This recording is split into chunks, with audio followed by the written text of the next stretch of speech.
The Bloodhound was the first dog whose sniffing evidence was admissible in court. In fact, this nose is so powerful, it dragged a Bloodhound 135 miles across the state of Kansas, successfully tracking a scent. Anybody that's ever kissed a Bloodhound on the nose knows what a beautiful nose is all about.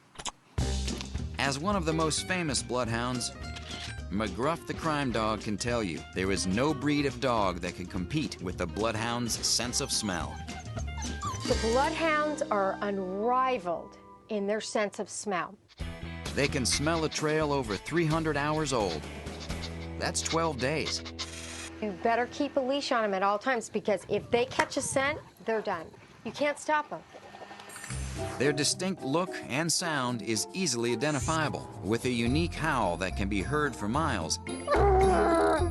And those long ears and droopy jowls, you'll never mistake this dog for any other. In fact, droopy pretty much sums it up, from their saggy skin, to their hanging eyes, to their long swinging slobber. They drool, and they'll shake their head, and you have a big glob of spit going across the room. They were originally the dogs of monasteries in Belgium, and were famed for their pure blood. In fact, that's where their name comes from, Bloodhound, meaning hound of true blood. Not because they can sniff a trail of blood, but they can do that too. We did such a good job of breeding Bloodhounds to have such a strong ability to scent that it's no surprise that when the dog does pick up a scent, they have a harder time listening or hearing you calling to them. Tommy. Most dogs are led by humans. Bloodhounds tell humans where to go. Their basic anatomy is made for scenting. As air rushes through the nasal cavity, tiny scent particles are lodged in the nose mucus. From here, the scent receptors go to work and send the info to the olfactory bulb in the brain. It is said that while the human's olfactory sensor is about the size of a postage stamp, the Bloodhound's is the size of a handkerchief.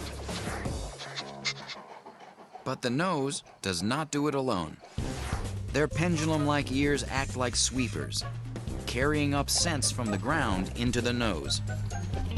And to assist even further, the various wrinkles on a Bloodhound are so important to its design that they have their own names, from the generous lips that hang below each nostril to the flews, which are a continuation of the lips closer to the ear, all the way down to the dewlap, those funny folds around the neck.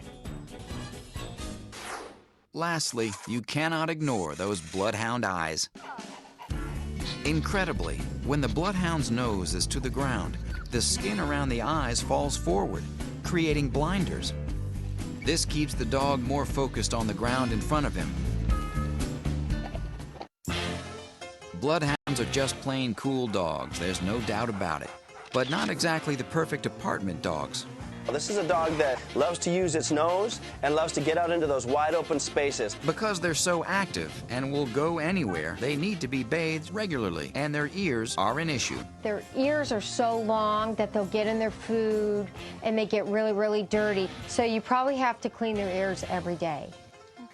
Like most big dogs, they have a propensity to bloat, which may be avoided by using an elevated feeding bowl.